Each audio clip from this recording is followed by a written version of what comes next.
Bien, buenas tardes. Me toca moderar esta parte del seminario. Afortunadamente, los participantes, al igual que los anteriores, me ahorran toda necesidad de presentación.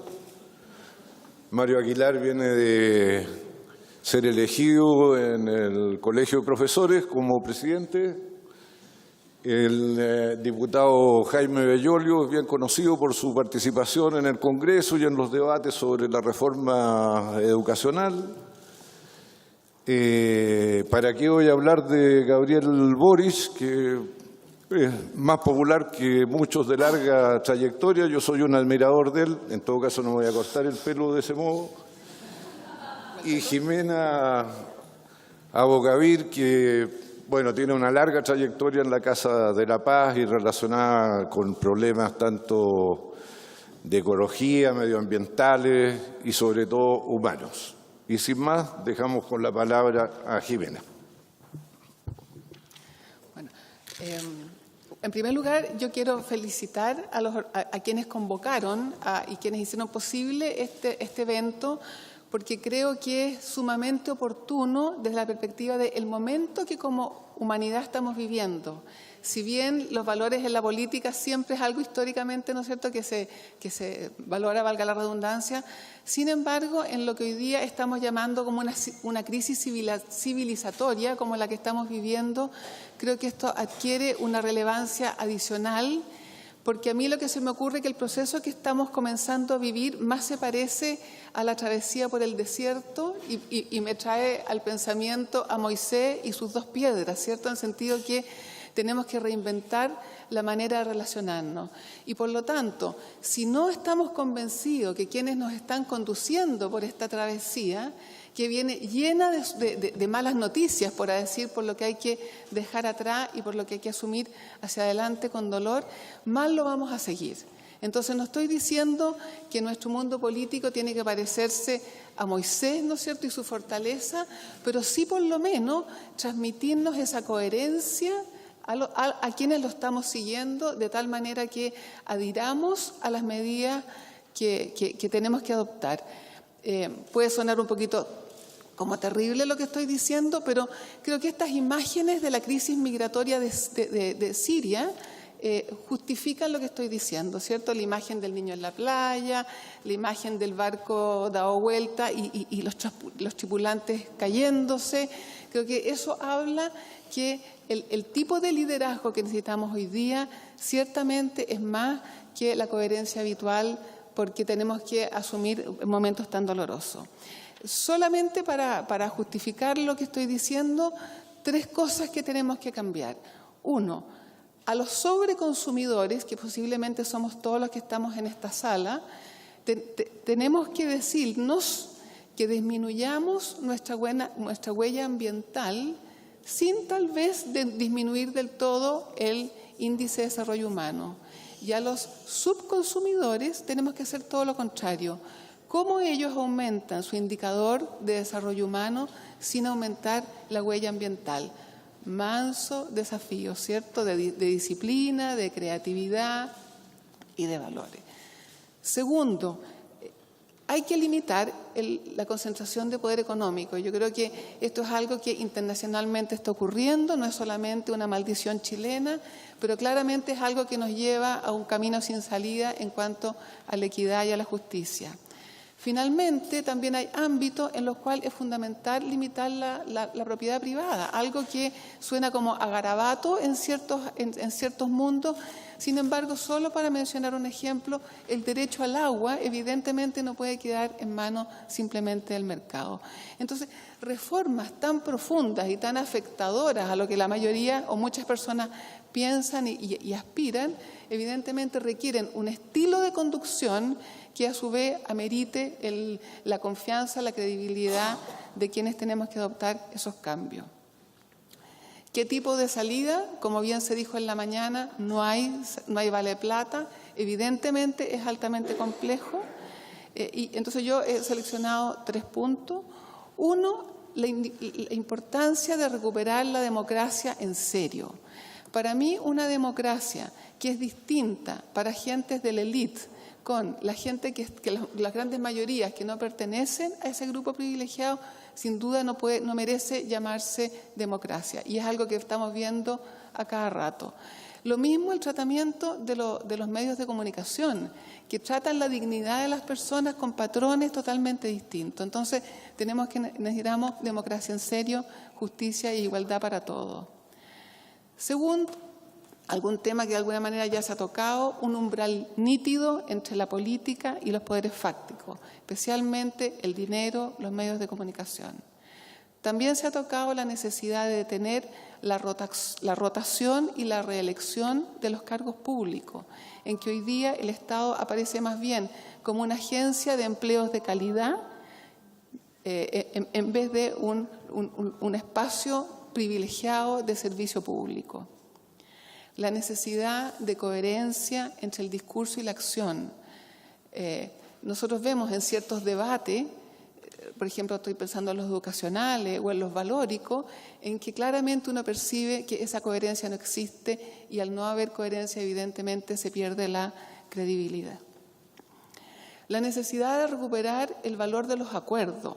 Acuerdos no del 50+1, como decía el lonco de Pedro Cayuqueo, sino que ese acuerdo con los cuales todos podemos convivir, no porque aspiramos, o sea, obtuvimos todo lo que aspiramos, sino que como colectivo estamos mejor con el acuerdo que sin él. Por supuesto, como también se decía al principio, moviendo el umbral de lo posible para incorporar lo deseable. Un segundo punto clave, me parece, para salir de esta crisis es algo que también se ha mencionado anteriormente, que es cómo recuperar el sentido de lo colectivo y salir de este individualismo que nos ha impregnado más allá del imaginable. Como si nosotros pudiésemos navegar en esta nave espacial llamado Tierra con un destino distinto al colectivo. Estoy imaginándome el caso de Inglaterra, que tuvo la ilusión con el Brexit que su destino era distinto del resto del mundo. Eso me parece que claramente es algo que tenemos que ver cómo abordar. Alguien dijo hoy día no soy un espectador, somos muchos y muy diferentes. Por lo tanto, tremenda responsabilidad para los pilotos. Y tercer punto, que no puedo dejar de mencionar, es la necesidad de construir espacios de participación que permitan reflexionar colectivamente sobre lo público, poniéndonos de acuerdo en los principios y en cómo nos vamos a poner de acuerdo cuando enfrentemos las legítimas diferencias. Creo que tenemos que bajar las decisiones a los territorios y creo que en el 2011 aprendimos de un nuevo estilo de liderazgo que compartieron con nosotros los estudiantes, que eran rotativos y horizontales. Creo que eso se aparta del tipo de liderazgo que vivió nuestra generación. En ese sentido, creo que el tipo de liderazgo que necesitamos hoy día es más el del director de orquesta, que es capaz no de hacer un solo, sino que más bien de poner a tocar en armonía distintos instrumentos, porque todos ellos confían en su dirección. Y para cerrar, lo que a mí me parece fundamental, la necesidad de abandonar el escepticismo.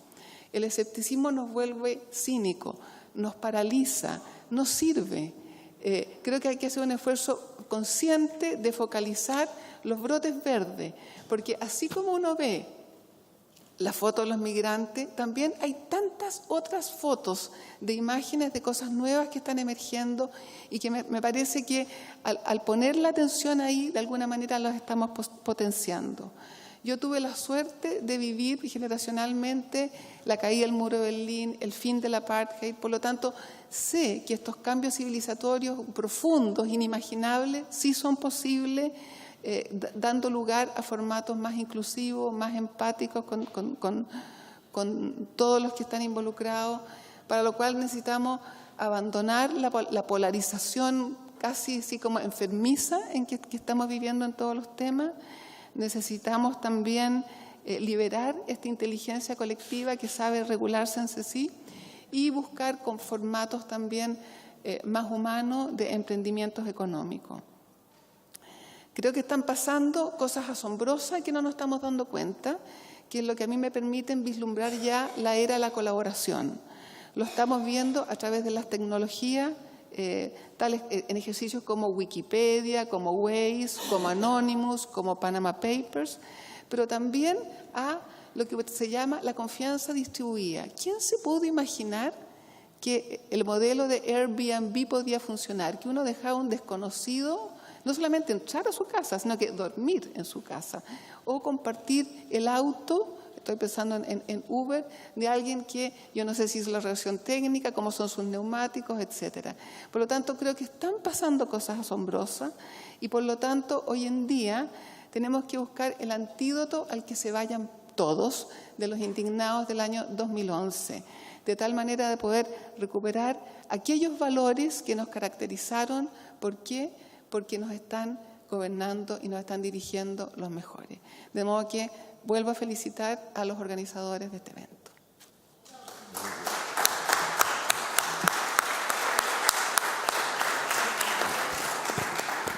Muchas gracias, Jimena.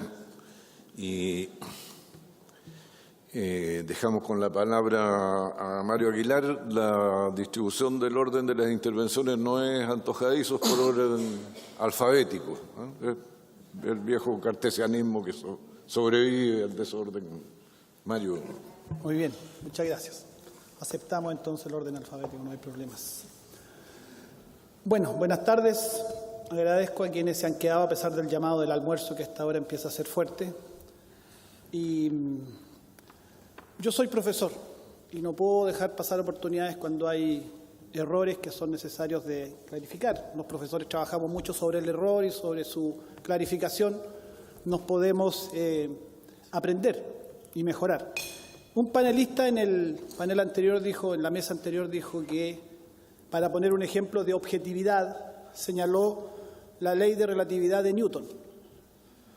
Y es necesario corregir primero que la ley de relatividad es de Einstein, no de Newton. Y que justamente lo que plantea es cuestionamiento a la objetividad como concepto principal. O sea, lo que caracteriza a la ley de relatividad es que cuestiona la noción de objetividad de manera muy central. Y es bueno, claro, tal vez la ley de gravedad habría sido un mejor ejemplo, pero dijo la ley de relatividad de Newton. Y es bueno corregirlo.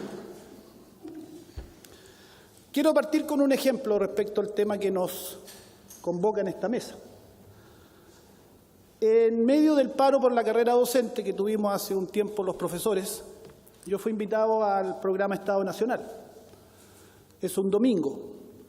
Y el día martes nosotros teníamos una consulta para someter a la aprobación de los profesores si el paro continuaba o no. Estaba programado así.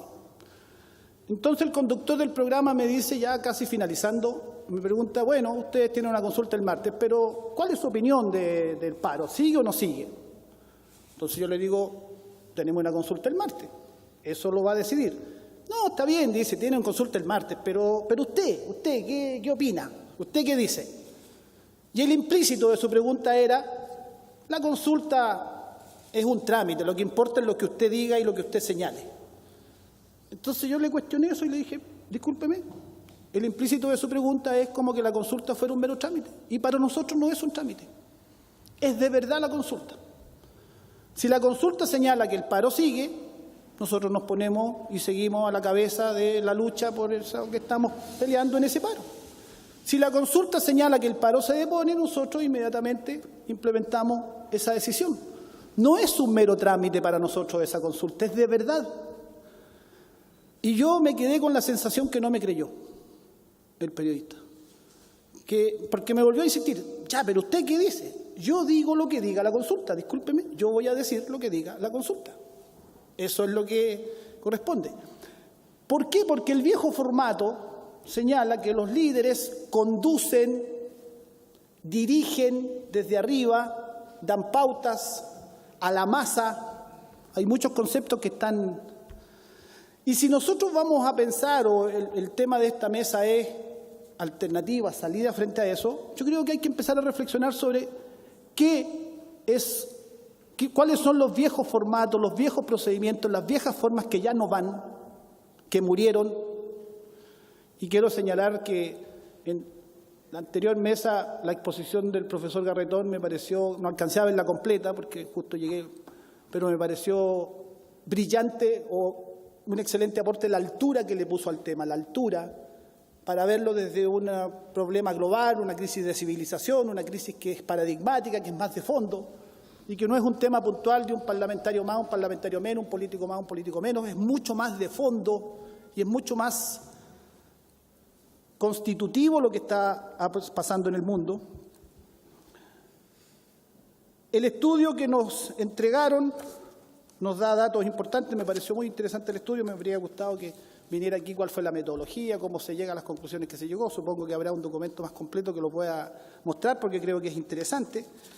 Pero señala algunos elementos: falta de coherencia, crisis de los valores propios del quehacer político, crisis de liderazgo, aparición de conductas reñidas con la ética, pérdida de los referentes ideológicos, pérdida del valor de las ideas, pérdida de la centralidad de la política, herencia de la dictadura, aparición de una nueva transparencia informativa. Hay elementos muy interesantes acá de tomar en serio, Si queremos encontrar salidas, esto hay que tomarlo en serio.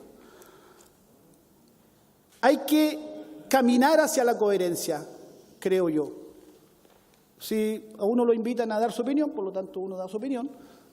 A mí me parece que el tema de la incoherencia o la distancia enorme entre lo que se dice y lo que se hace es un problema central en la crisis de la política. Y si uno quiere salir de esa crisis, habida cuenta que es una crisis mucho más de fondo y que no es un tema de correcciones puntuales, pero si uno asumiera lo que está implícito en la tesis del profesor Garretón de que estamos en una crisis muy de fondo que tiene que ver más bien con un cambio civilizatorio y por lo tanto hay un viejo mundo que muere y un nuevo mundo está pujando por nacer, entonces hay que empujar lo nuevo. A mí me da la impresión cuando uno escucha a los actores del mundo político que suponen que esta crisis son como ciertas pataletas ciudadanas que ya pasarán y todo volverá a la normalidad. Y yo creo que están equivocados en eso. Cuando suponen que los movimientos ciudadanos solo son la protesta y no se dan cuenta que lo que hay ahí es más bien un reclamo por lo nuevo y una búsqueda de lo nuevo, una búsqueda del nuevo formato, de los nuevos procedimientos, de las nuevas maneras de hacer las cosas, entonces no entienden nada de lo que pasa, me parece a mí. No entienden nada de lo que pasa, es como que salvemos la crisis porque después todo volverá a ser como antes. Y hay mucha vieja forma, hay mucho viejo eslogan que ya no va. A mí me toca ir a la Cámara de Diputados por el cargo, ¿no es cierto? Y antes también a exponer sobre las leyes, lo invitan al Colegio de Profesores generalmente. Hay cosas muy ridículas ahí.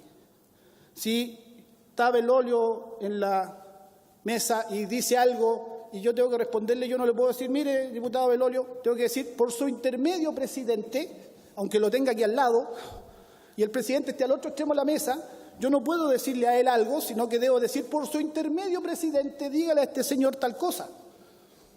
No son formas ridículas que dan cuenta de un mundo que ya no es, dan cuenta de un mundo que muere, y lo nuevo pujando por emerger, pero todavía no suficientemente desarrollado. Entonces, claro, nos quedamos en ese espacio que llama Kuhn el espacio de crisis paradigmática, donde lo viejo ya no funciona y lo nuevo todavía no tiene suficiente desarrollo y fuerza, y entonces un espacio complejo.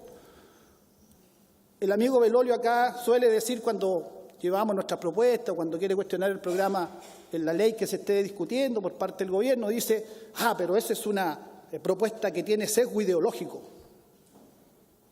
Ya, y tiene sesgo ideológico, ¿y lo que usted defiende no tiene sesgo ideológico? Cuando usted defiende el modelo que no cambie la educación actual, ¿no está defendiendo un modelo ideológico? ¿Qué significa eso que usted propone tiene sesgo ideológico? ¿Qué significa eso? Significa que nunca debería tener ideología detrás. ¿Es posible que algo no tenga una concepción detrás, una idea de ser humano, una idea de sociedad? ¿Es posible eso? Por lo demás, el sistema educacional chileno está hiperdiagnosticado como uno de los más profundamente sobreideologizados de la historia de la humanidad. No estoy exagerando. Informes OCDE, informes de distintos tipos señalan que el sistema chileno es profundamente sobreideologizado. No lo dicen con esos términos porque hablar de que algo es ideológico es como casi un crimen, hoy día es casi como una mala palabra. Pero lo que dicen cuando dicen que tiene exceso de políticas de mercado, que tiene exceso de una serie de elementos, dicen es un sistema sobreideologizado. Y efectivamente el sistema educacional chileno es el más sobreideologizado del mundo. No hay un modelo más neoliberal en el mundo en educación que el chileno. Entonces cuando dicen, no, lo suyo es ideológico. ¿Y lo de usted, señor, cómo es? No estoy personalizando, estoy en general mostrando... No, yo no he dicho nunca eso, pero ya te voy a contestar. Sí, lo ha dicho, sí lo ha dicho. Presidente, por favor. Por su intermedio, presidente, sí, pues. Y como contrapartida yo me pregunto, ¿y por qué Boric, que está allá al otro lado de la mesa, tiene una evaluación positiva en general en las encuestas? ¿Será por su corte moicano? ¿Será porque usa zapatillas? ¿Será porque no usa corbata? ¿Por qué será que Boric tiene una evaluación positiva? ¿Qué tiene este muchacho, permíteme, Gabriel, que la gente en general lo mira bien? Yo creo que tiene una cosa súper simple. La gente le reconoce coherencia. Le reconoce que su discurso cuando él era dirigente estudiantil, en general no ha cambiado, al menos no ha cambiado tanto ahora que es diputado. La gente le reconoce que él emergió desde los movimientos sociales y que en general su corazoncito y su impronta sigue haciendo un esfuerzo por permanecer en los movimientos sociales. La gente le reconoce que dice lo que piensa y que su discurso no cambia. La gente le reconoce ciertas cosas que yo creo son la coherencia. Un valor perdido, un valor que está absolutamente desprestigiado, casi como que ser coherente es como una rareza. Y viene un señor, un muchacho, solo ahí en el Parlamento, y le empieza a ir bien o empieza a ser reconocido. Y no es muy querido adentro, aquí no es muy querido este muchacho, pero afuera es querido, afuera es reconocido. Entonces, la coherencia a mí me parece que es el elemento central, que se diga lo que se piensa, que se haga lo que se ha dicho. Nosotros estamos en el Colegio de Profesores muy fuertemente en ese intento, decirle a nuestros colegas en las asambleas y en las reuniones de profesores algo y eso hacer después. No ir después a un pasillo o a la reunión en las oficinas ministeriales o en los pasillos del Parlamento, a hacer algo distinto a lo dicho y concordado con nuestros profesores en los lugares donde debatimos y analizamos con ellos. Decir lo que uno piensa realmente, no acomodarlo según la audiencia. El valor de la coherencia, pensar, sentir y actuar en una misma dirección, que es un valor que yo soy humanista y es público y conocido, que es un valor que nosotros en general tratamos de ponerlo como en el centro. La coherencia, pensar, sentir y actuar en una misma dirección que coincida. Porque además eso hace muy bien como persona. Tiene esto un valor agregado. Ser coherente en la vida en general hace bien para el alma, hace bien para el espíritu. No andar cambiando los discursos, porque cuando uno lo cambió, aquí dijo una cosa y acá dijo otra, entonces empieza después eso a tener algunos líos, esas cosas se empiezan a enfrentar. Además las redes sociales hoy día son implacables. Si usted dijo una cosa hace 25 años, ahí se la encuentran y aparece. Entonces, y yo quiero volver sobre la idea que ya mencioné, que los movimientos sociales que están no solo en Chile, sino que están en todo el mundo, no son solo expresión de una protesta, como cree el político tradicional o el analista tradicional. Y que por lo tanto, dependiendo de cuánto o menos se solucione esa demanda de la protesta, entonces las cosas van a volver a la normalidad. O, aunque no le demos solución, en algún momento la protesta se desgastará y ya no será problema. No es así. En los movimientos sociales que están emergiendo por todo el mundo está la búsqueda ciudadana de lo nuevo. En el paro docente que tuvimos por la carrera docente, 57 días, el segundo más largo en la historia docente en Chile, hay uno de 63 nomás por los años 60, este fue el segundo más largo. La prensa nos cubrió mucho las marchas, nos cubrió las protestas, nos cubrió cuando cortamos, los colegas de Antofagasta cortaron el aeropuerto de Antofagasta y los vuelos no pudieron salir. Nos cubrían esas cosas. Nunca cubrieron las asambleas comunales donde había un nivel de deliberación, de reflexión, de análisis, donde surgieron propuestas maravillosas, potentes, inteligentes de nuestros colegas que en el espacio que tenían ahora por estar paralizados y no estaban con el agobio, hubo mucho espacio para deliberar, conversar, reflexionar, encontrarse. Surgieron propuestas extraordinarias, no solo sobre la carrera docente, sino sobre la educación chilena. Eso nunca fue cubierto y se sabe poco de eso. Pero hay una semilla y hay un germen de algo extraordinariamente potente, porque, repito esto, los movimientos sociales no expresan solo protesta, expresan una búsqueda, y esa búsqueda hay que alimentarla. Si queremos salir de esta crisis, hay que alimentar lo que está en esa búsqueda ciudadana y en esos movimientos a partir de la coherencia, y me queda 0, por lo tanto, cierro. Muchas gracias.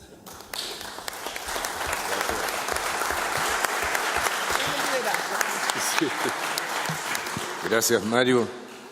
En defensa de el diputado Fuenzalía, que cometió lo que es propiamente un lapsus brutus, porque él mismo corrigió en su intervención, como recordarán los que estaban atentos, es cierto, asoció a Newton con la teoría de la relatividad, pero enseguida recordó que era la de la gravedad, así que para que no lo destrocen en las redes sociales me siento obligado a hacer esa. Jaime, adelante. Bueno, muchas gracias. Lo primero que es paradójico de este panel es que quien sea el moderador sea Marcelo Chilling, digamos, pero yo agradezco que además Marcelo haya pedido este informe, que me pareció muy interesante y que permita tener una discusión un poco más profunda, que quizá, si yo tuviese que ejemplificar cuáles de las cosas que más me carga de ser diputado, es el cinismo que se da al interior de la sala de la Cámara de Diputados, en el cual de partida pocos se escuchan. Y cuando te escuchan, unos se te acercan al final y dicen, puta, tenés toda razón, pero no. ¿Cómo no? No, porque tú eres de allá, yo soy de acá, entonces no. Perder la capacidad de diálogo, perder la capacidad de entenderse con el otro, de saber por qué el otro piensa lo que piensa, es lo que le hace más mal a la política. Es mucho más fácil para el político encerrarse en su propio muro, encerrarse con sus iguales, encerrarse con quienes se parecen y no tienen tantas diferencias, que cruzar un poquito la línea y, por tanto, someterse al escrutinio del tipo que le caes mal, que piensa completamente distinto tipo, que tienes que argumentar mejor, además. Yo siento que esa discusión sí la tenemos con Marcelo, sí la tenemos con Gabriel, y de hecho a mí adentro de la UDI me decían que yo no pertenecía a la UDI y quería izquierdizarla porque era amigo de Gabriel. Y yo creo que de verdad el rol parlamentario es, como lo dice, parlamentario y por tanto es argumentar en función de la razón pública y que tiene que ser evaluada entonces por los ciudadanos. Por eso yo trato de hablar en la mayor cantidad de los proyectos que nos toca votar, no en todos porque sería absurdo, digamos, nadie puede saberlos de todo, pero sí en lo que tiene alguna implicancia con cuáles son mis convicciones, porque me gusta que me evalúen por cuántas son mis razones y por qué voté en una ley a favor o en contra de eso. Se presume hoy en día que los políticos estamos todos capturados y entonces la típica acusación es que si yo voto en contra de algo es porque me pasaron plata, porque me compraron o porque soy hueón. Pero no se puede presumir de que tenemos diferencias de opinión. Y yo creo que eso está mal. Yo entiendo que hoy día para la ciudadanía la política no esté en el suelo, sino que en el subsuelo. Y es por culpa de quienes, por supuesto, hemos ejercido la política.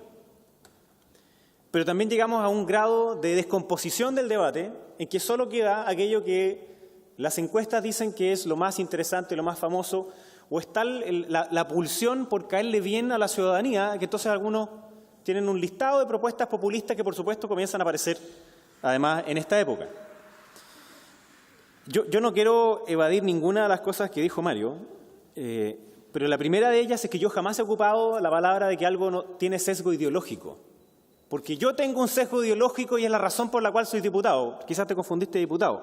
Lo que yo sí digo es que las políticas que sigue este gobierno tienen una sobreideologización, que es completamente distinto.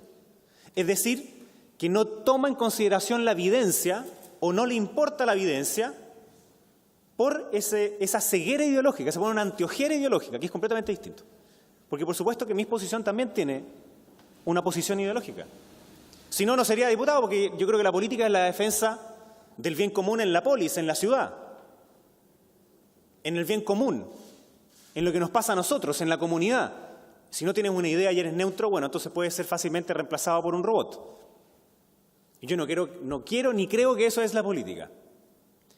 Lo que sí me pasa es que cuando algunos dicen, mire, esto, por ejemplo, la típica discusión sobre el aumento de impuestos, no, eso no va a afectar el crecimiento ni va a afectar la inversión. No es verdad, la va a afectar. La pregunta es si es que tu dirección justifica el que la vayas a afectar o no. Yo creo que ese debate es mucho más sano. Cuando uno dice, mire, ¿sabe qué? Voy a traspasar los colegios municipales a un servicio local y va a ser administrado acá.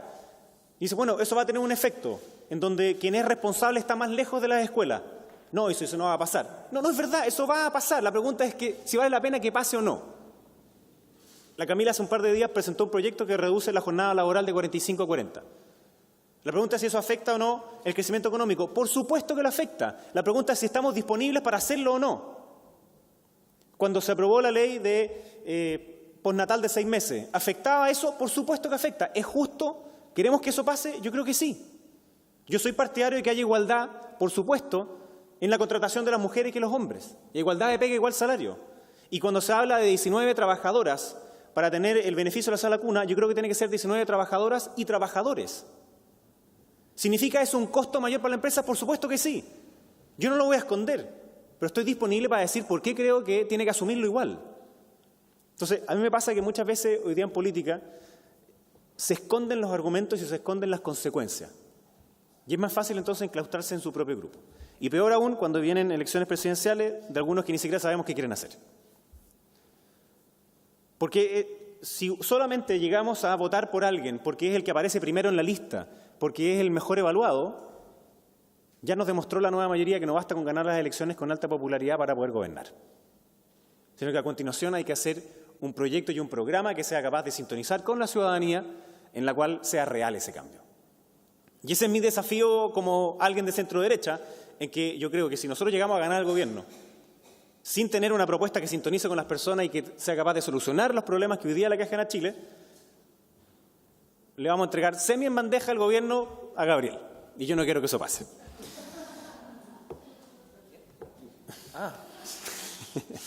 Ahora, yo tampoco. ¿Hay alguna duda? Yo no alcancé. Carlos dice que todavía. ¿Hay alguna duda que yo no alcancé a escuchar al profesor? Pero no sabemos cuánto de la crisis actual de la política chilena es una crisis de la modernidad o de la posmodernidad, empujada y acelerada por las nuevas tecnologías, por la sociedad líquida, como diría Bauman, que se dice mucho pero probablemente se le lee poco, y cuánto es también interna, o cuánto de las dos cosas, cuánto nosotros hemos promovido esa crisis y cuánto nos viene de afuera. Les pongo un ejemplo. Cada vez que se habla de la tecnificación del trabajo, hay un grupo de personas que dicen los robots nos están reemplazando. Bueno, eso mismo pasa hace 200 años. Hace 200 años que las máquinas están reemplazando a los hombres. Pero hay una dificultad, que en los últimos 15 años la tasa de cambio ha sido tal que hoy día nosotros no somos capaces de adaptarnos a eso. Por de pronto se produce tanta información en los últimos 4 años como en los últimos 2014 años. Y eso sí significa cambios muy relevantes para los partidos y para la forma en que se toman decisiones. Siento que la estructura de los partidos hoy día sigue una lógica, no voy a decir setentera, sino que es todavía previa. Y por tanto, en fase de extinción total. De las pocas cosas que sí comparto con la tesis gramsciana de la crisis es que está en el fin de un ciclo y estamos en esa etapa entre el fin de un ciclo y el nacimiento del otro. Y por eso hay nubarrones al frente. Y no se ve una salida con claridad. Sí creo que hay que definir muy importantemente en política para salir de esta crisis qué es lo que uno piensa, con total coherencia. Como decía además Mario, una de las diferencias que tiene la política hoy día de la política hace 15 años atrás es que el cerebro humano está hecho para olvidar, pero Internet está hecho para no olvidar. Y por tanto lo que uno dice queda resonando para siempre y por tanto te van a cobrar la palabra. Y eso ha hecho que cambien algunos la forma de hacer política, que antes llegaban con un listado de promesas que sabían que eran incumplibles y falsas, pero después nadie se las cobraba porque total no había cómo. Y hoy día eso cambió de manera radical. Entonces, solo para terminar, suponer que existe una asepsia total del Estado en solucionar los problemas, creo que también es una mala forma de salida de la crisis. Y yo lamentablemente me encuentro con muchos de mis pares suponiendo que cuando hay problemas del Transantiago, de educación, de salud, de pensiones, de lo que sea, la solución es siempre el Estado. Hay una especie como de populismo tecnocrático de parte del Estado. Que allí entonces van a haber unos señores ángeles que ellos sí que van a poder encontrar la solución perfecta para cada uno de nosotros. Eso es mentira, tan mentira como que los que estamos en la Cámara de Diputados somos ángeles. Cuestión que escribió Madison mucho tiempo atrás, que los hombres no somos ángeles, ni ellos nos gobiernan y por tanto necesitamos reglas que nos permitan convivir. ¿Cómo se explica que la ciudadanía, cuando se evalúa a sí mismo, diga que está muy bien, que está mejor que sus antepasados y que sus hijos van a estar todavía mejor que ellos mismos, pero cuando evalúa al país lo evalúa mal? Es porque nuestra vida en común está mal. Entonces, termino con cómo creo que esto lo puede tratar de mejorarse. No tengo una píldora mágica. Yo creo en que lo que hay que promover y asegurar es la dignidad humana como algo que es inherente a la condición humana, la libertad de las personas, que tiene límite en esa dignidad, y luego una sociedad descentralizada. Y así entonces lograr un progreso que es sostenible, que no es solamente económico, porque si no es insostenible. Que significa que, por ejemplo, no puedo llegar a sacar todos los peces del mar ni talar todos los árboles porque es insostenible. Y solo así entonces consigo una sociedad de oportunidades donde lo que vale es tu talento y tu esfuerzo y no el lugar donde naciste, no el pituto, no si eres amigo de alguien del Estado o no. Una sociedad que colabora entre sí para lograr esos objetivos comunes, en donde yo creo que el Estado lo que tiene que hacer es ajustarse a la sociedad diversa y no la visión del gobernante ajustar la sociedad a su visión de diversidad. El bien público sí puede ser conseguido por la sociedad y lo que tiene que hacer el Estado es ayudarla a conseguir. Y por último, una sociedad que integra y que integra obviamente especialmente las nuevas vulnerabilidades. ¿Cómo hacemos entonces para que no estemos capturados? Que es la típica duda. Miren, nos dicen, ustedes están capturados. El Estado está capturado. ¿Cómo logramos esa no captura? De parte de los políticos, bueno, una rendición de cuentas permanente, y eso sí implica, en mi opinión, someterse a debates, someterse a el régimen que significa dar la razón por la cual votaste de una y otra manera. Explicar por qué. La transparencia, evidente que hoy día ya tenemos unas reglas que son obviamente mucho más altas que en el pasado, y evitar cualquier tipo de conflicto de interés o tratar de encapsularlo al máximo posible. Obvio que es imposible que no exista ninguno porque no somos marcianos. Yo tengo 3 hijos que no me caben en el asiento de atrás del auto cuando tengo que tener la silla. ¿Significa que tengo un conflicto de interés cuando votamos la ley? Obvio que sí, po. Pero de nuevo, ¿ese conflicto hacía que no tuviese que participar del mismo? Obvio que no. Tengo mis 3 cabros en edad escolar. ¿Significa que no puedo votar leyes de educación? No, obvio que no, al revés. Me preocupa todavía más. Hay un interés que está alineado con el interés del público. Entonces, es la rendición, es la transparencia, es la disminución al máximo de los privilegios, al máximo. Yo creo que hay algunos que se podían justificar, no vamos a entrar en eso, pero por ejemplo, la cierta inviolabilidad de los argumentos que hacen los parlamentarios para poder fiscalizar uno y otro, etcétera. Y el límite de la reelección yo creo que es razonable, particularmente en aquellas autoridades que manejan recursos, porque de lo contrario usan el poder del recurso para reelegirse. Y con respecto a los parlamentarios, yo también estoy disponible para que haya un límite de la reelección. Sí me parece que tiene que ser un límite de la reelección, más bien, me queda 0, lo sé, un límite de la reelección en un distrito en particular más que para siempre. Y también, esto mismo que acabo de decir para los políticos, tiene que también valer para el Estado. Es decir, que una vez haya un fin al cuoteo y la captura del botín del Estado como la que le toca a la coalición gobernante. Eso también implica transparencia y rendición de cuentas, división de poderes, desconcentración y descentralización. Entonces, solo termino diciendo que yo no estoy seguro cuál es la solución. Tengo claro que los próximos 4 años van a ser años difíciles, que este año en particular va a ser un año complejo por las elecciones. Chile tuvo un consenso subyacente del 90 hasta, creo, que salió presidenta Michelle Bachelet. Ese consenso se rompió. La pregunta entonces es, ¿qué cambiar, qué mantener? Yo sí creo que la ideología es la que te determina el para qué. Y luego la técnica, la evidencia en política pública es la que te evidencia o la que te dice cómo lograrlo. Entonces, para mí la clave hoy día de la pregunta política para la salida es explicar el para qué y a continuación el cómo. Y no basarnos simplemente en la popularidad del quién. Muchas gracias.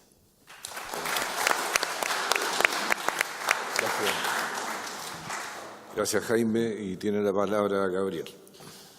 Gracias. Hay un viejo columnista del Mercurio, si no me equivoco, de los años 50, 60, que se llamaba Horacio Serrano, que en una de sus columnas, en los momentos más duros previos al golpe, decía: no me preocupa tanto la escasez en los mercados, la escasez de pollo, la escasez de mantequilla y las largas filas que hay que hacer para conseguirlas, como me preocupa la escasez de palabras que tenemos hoy día para poder dialogar.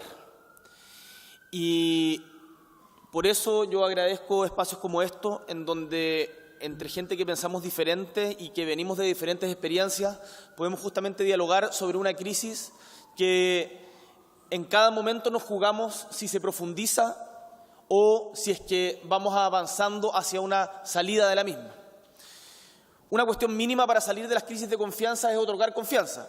Y cuando nos citan a las 12 para empezar un foro y parte a la 1:30, yo diría que ahí ya hay un problema grave de cómo empiezan a funcionar las cosas. Si eso pasa en el Congreso, imagínense en otros lados. Yo lamento además, y se lo dije personalmente, que no esté el presidente de la Cámara, que venga a inaugurar un debate como este, que lo promocione y después se vaya. Porque al final uno se pregunta, Osvaldo Andrade me refiero, porque al final uno se pregunta, bueno, ¿cuál es el interés real que se tiene a hacer esto? ¿Cachai? Como para ponerlo después en un papel de esta es mi gestión, o para que efectivamente tengamos un debate en donde nos retroalimentemos. Y antes de partir mi exposición, me gustaría hacer una pequeña digresión respecto a las palabras de Mario, que agradezco mucho, respecto a la coherencia. Yo creo que hay dos maneras de entender la coherencia. Una que creo que es importante criticar, que es la de el ser obtuso, de estar permanentemente equivocado, o más bien de no ser capaz de reflexionar sobre las acciones propias y defenderlas irreflexivamente. Y para poner un ejemplo, el Partido Comunista defendió a rajatabla durante mucho tiempo la invasión soviética a Hungría y a Checoslovaquia. Y muchos decían, el Partido Comunista ha sido muy consecuente siempre en su postura. Yo creo que ese tipo de consecuencia, que puede pasar también en otros casos, no quiero pelear con el PC más, pero ese tipo de consecuencia no es deseable. Uno tiene que tener una consecuencia que sea reflexiva, que te permita evolucionar y cambiar tus posturas. Siempre decir lo que uno piensa con transparencia respecto a las reflexiones que da. Esa es la coherencia que yo creo que vale. No estar en una misma posición al comienzo y después de 40 años seguir en la misma. Dicho esto, yo quiero hacer una pequeña exposición en retrospectiva para tratar de entender o explicar cuál es la visión que yo y con muchos compañeros tenemos de por qué llegamos acá, y después proponer salidas. Voy a tratar de hacerlo rápido, el tiempo lo hace difícil, pero vamos para allá. Primero, el momento en que estamos no es casualidad, no es circunstancial, no es producto de que Dávalos armó cabal o que Orpis le pagaban las pesqueras. No se trata de problemas coyunturales. Es una crisis, desde mi perspectiva, de fondo que no fue algo a lo que llegamos sin darnos cuenta, sino que hubo decisiones políticas que trajeron como consecuencia el momento en el que estamos.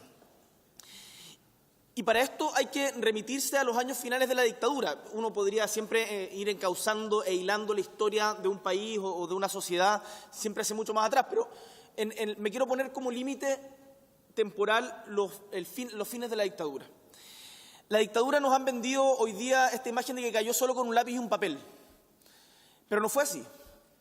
Yo no vivía nací en el 86, el año decisivo, por otros motivos, por supuesto, pero la dictadura cayó producto de una gran movilización popular, también por el plebiscito, por cierto. No cabe restarle validez, no cabe restarle importancia a lo que fue todo ese momento histórico, pero también porque hubo mucha movilización social. El que una dictadura como la de Pinochet y sus compañeros civiles y militares haya aceptado la derrota del plebiscito tiene mucho que ver con que había sido debilitada fuertemente antes. Y eso se logró con organización, con movilización y desgraciadamente también con muchos muertos. Y el año 86 hay un punto de inflexión en cómo se define, en cómo se empieza a cuajar la nueva democracia que íbamos a tener 4 años después. Ahí uno puede entrar a ver qué es lo que pasa después del atentado del Frente, de Carrizal, de ver esos pequeños detalles, pero lo cierto es que se impone una lógica de negociación con la dictadura y de negociación por parte de una élite política con la dictadura. Y esa lógica que empieza a cuajar el año 86, que uno podría quizás incluso ir más atrás, el 85, pero que empieza a cuajar el 86, se mantiene en el tiempo. Y acá no se trata de hacer un juicio moral de lo que fue la concertación, sino de hacer una evaluación política. Y yo en este foro, y lo hago en todas partes, quiero reivindicar el derecho de mi generación a tener una evaluación política crítica respecto de lo que fue la transición. A uno de los arquitectos de la misma, Edgardo Benninger, una vez le preguntaron cuál había sido el mayor desafío de estos primeros años. Y Edgardo Benninger, siempre muy lúcido, dice: el gobierno de Elwin tenía un tremendo desafío, que era que venía con un mandato de cambio, de cambiarlo todo, de cambiar todo lo que venía de la dictadura. Y el desafío que teníamos nosotros era, con ese mandato de cambio, legitimar el modelo económico y social que venía heredado de la dictadura. Y yo creo que lo lograron en gran medida. Paralelamente a esto, hubo un proceso de renovación por parte de quienes en su momento habían defendido otras posturas. Marcelo puede dar cuenta mejor de eso que yo. Y algunos se terminaron dando la vuelta entera. El problema no es la reflexión, el problema no es el proceso de renovación socialista. Hay un libro de Jorge Arrate que se llama La vigencia, algo así como La vigencia democrática del socialismo. No recuerdo el título exacto, pero es de esas características. O la reflexión que hace Otone, que les recomiendo que lean, El viaje rojo. Pero, sin embargo, algunos en ese proceso como que se pasaron y terminaron aceptando el modelo económico que heredábamos de la dictadura. Y de manera inevitable también el modelo social. ¿A qué me refiero con el modelo social?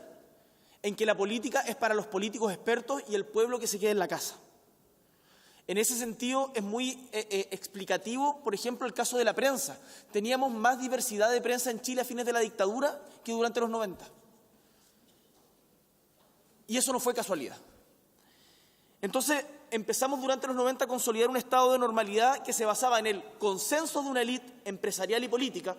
Empresarial y política, cuando digo política me refiero a la concertación y a la derecha, con matices, por cierto, no estoy diciendo que sean iguales, pero un consenso sobre las estructuras. Por otro lado, un consumo, el consumo, que en la medida en que se fue ampliando el circuito de consumo, bajando la pobreza, también se metió la sociedad chilena. Y no hago un juicio moral sobre esto, estoy tratando de hacer una interpretación.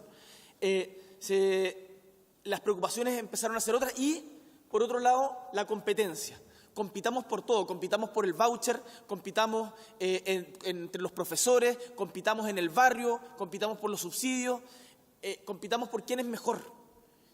Y esa lógica se instaló como el estado de normalidad de las cosas.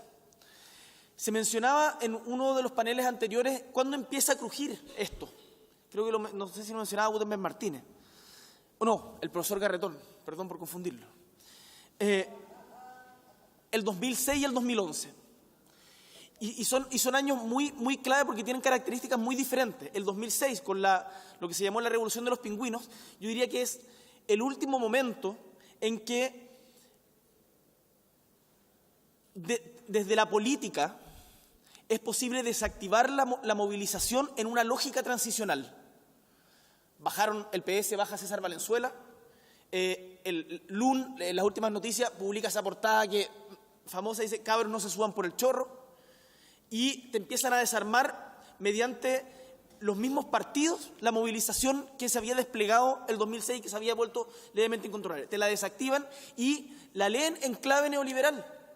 Entonces te presentan un proyecto de ley, la LGE, o más bien aprueban un proyecto de ley, la LGE, que, valga nobleza obliga, parte importante del Partido Socialista fueron los únicos que votaron en contra, que al final del día terminaba reproduciendo, o más bien modernizando el mismo sistema que estábamos criticando. De ahí viene el 2011, y entre el 2006 y el 2011 aprendimos mucho. Como generación aprendimos mucho. No se nos olvidan las manos en alto de la moneda en el Salón Mombaras de la derecha y la concertación liderados por la presidenta Bachelet, llegando a un acuerdo de espaldas a quienes nos habíamos movilizado en esa época. Y ese es el punto clave del 2011, que la movilización del 2011 no fue posible procesarla en los términos políticos de la transición, y por lo tanto ahí hay un quiebre. Y hay un quiebre que tiene muchas explicaciones, pero por ejemplo, los partidos políticos tradicionales son barridos de las universidades. Cuando yo entré a estudiar a la Facultad de Derecho de la Chile en el 2004, el presidente de mi centro de estudiantes era PPD. Hoy día eso es inimaginable. Hoy día eso es inimaginable. Pero no solamente en el movimiento estudiantil, sino también en los movimientos sociales que estaban sucediendo. El 2011 no partió con las movilizaciones estudiantiles, partió con las movilizaciones en Magallanes, por el tema del gas. Y siguió con las movilizaciones por Hidroaicén, donde los partidos políticos, en su gran mayoría, puede que haya algunas excepciones particulares, estaban absolutamente ajenos porque no habían dejado de tener inserción social y por lo tanto no tenían cómo procesar estas demandas. Y voy avanzando para llegar a la salida. ¿Qué es lo que pasa después del 2011? Es que quienes participamos de todo este proceso de movilización entendíamos que teníamos que dar el salto de lo social a lo político. A mí, yo siempre cuento esta anécdota, pero que me marcó mucho y fue clave para mí en términos personales, pero yo creo que representa también un poco el sentido de nuestra generación. Fui como presidente FECH a la Comisión de Educación del Senado a exponer respecto al tema del CAE y reforma tributaria, no me acuerdo específicamente, y la senadora designada en ese momento, von Baer, con el senador Walker, nos dicen casi al unísono. Dicen, ¿saben qué, chicos? Muchas gracias por su exposición, se lo agradecemos, les agradecemos por haber puesto el tema sobre la mesa, pero déjenos a nosotros resolver esto, que nosotros somos los que sabemos. Y ahí, más allá de que daban ganas de mandarlos a buena parte, uno queda, tienen razón, pues. Son ellos los que tienen la posibilidad de resolverlo porque nosotros nos hemos negado a la lucha política. Nos hemos quedado en el movimiento social, pero nos hemos negado a la lucha política. Y por lo tanto, lo que pasa del 2011 hasta ahora, y esa yo creo que es una de las salidas importantes, es volver a lo que todavía, hasta el día de hoy decimos, socializar lo político, politizar lo social. Y por lo tanto, que todas estas movilizaciones tengan una expresión política propia, que no se atribuya a su representatividad, pero sí que logre hacer esa conexión. Entonces, ¿cuáles son las salidas de esto desde mi punto de vista, que es parcial e ideológico? Primero, yo creo que es importante combatir la concepción de la política como mercado, de estos políticos que van a hacer campaña, a mí me tocó verlo presencialmente, entregando corderos que le pasan para la rifa, para el aniversario de la Junta de Vecinas, le regalan un kilo de azúcar, que le pagan el pasaje al que tiene su hijo enfermo, que generan redes clientelares para asegurar su elección, pero sin un contenido ideológico, lo niegan. Por otro lado, creo que tenemos que avanzar en politizar lo social, socializar lo político, y una cuestión que es importante que decía Jaime, y en esto estamos muy de acuerdo, escucharnos más allá de las trincheras. Es muy impresionante en el Congreso ver, por ejemplo, cuando se discute el reajuste al sector público, cómo la derecha y la concertación dan exactamente los mismos argumentos que daba la coalición contraria cuando el presidente era otro. Son calcados y es una vergüenza escucharlo, porque aparece cuando defienden el reajuste del 3,2%, por ejemplo, a los funcionarios públicos, la Concertación decía, tenemos que ser responsables, esto es lo que corresponde, bla, bla, casi matan al Partido Comunista porque rechaza, pero cuando Piñera propone algo parecido, en un contexto relativamente parecido, lo querían matar. Y esto es una falta de respeto a los funcionarios públicos y exactamente lo mismo. Tenemos que ser capaces de escucharnos y ser coherentes en ese sentido, más allá de las trincheras. Tratar de ver cuál es la verdad más allá de quien la dice. O sea, hoy día es viernes.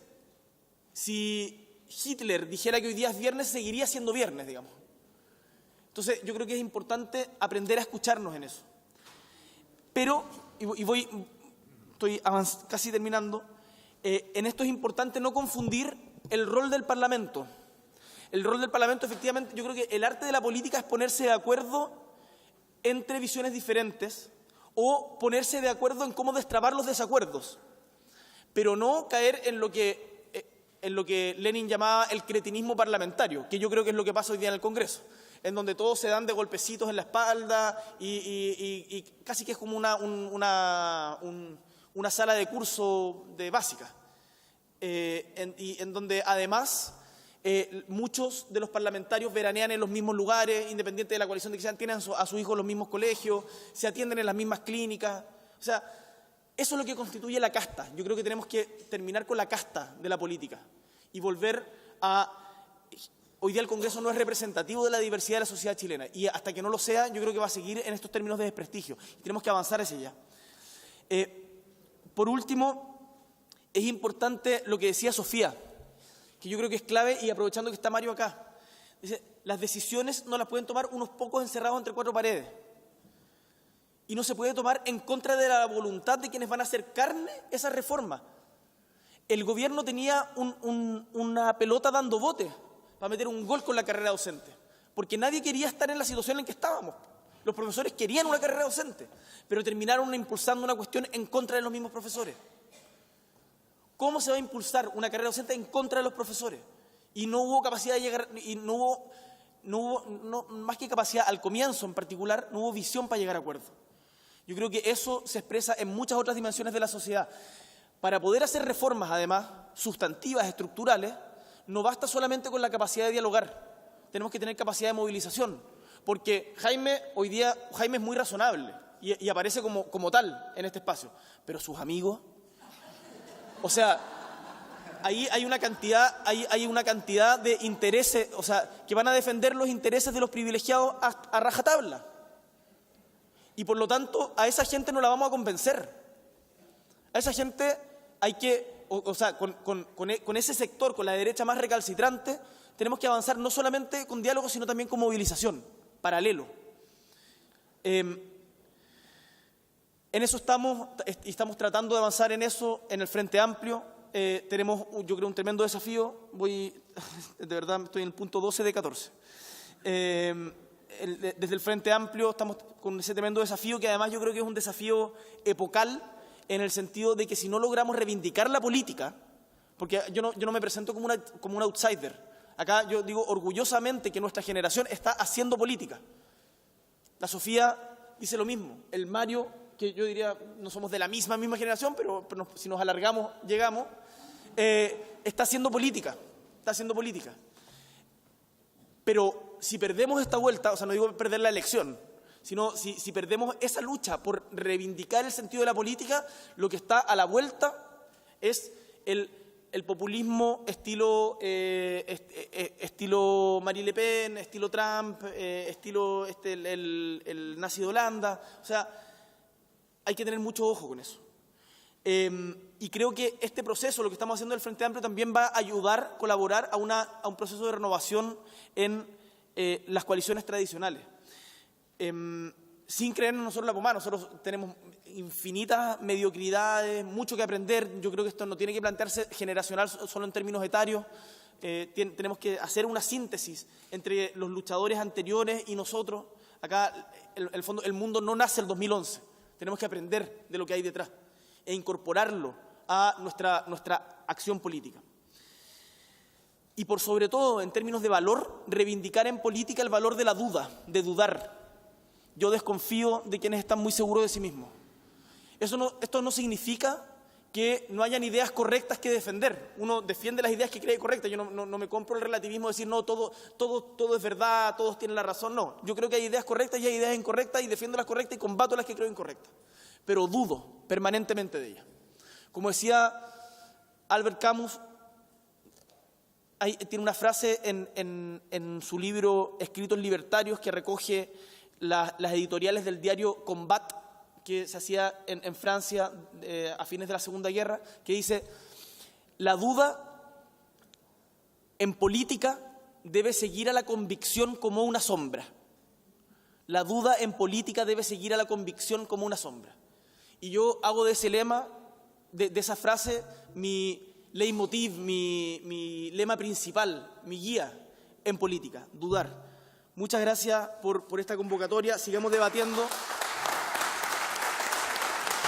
Y no se olviden, ojalá todos, de que, aprovechando esto, de que el 26, ojalá la mayor cantidad de gente posible, sé que Jaime no, pero me imagino que muchos de acá sí, marcharemos en contra de las FP, así que convocarlos también a eso. Muchas gracias.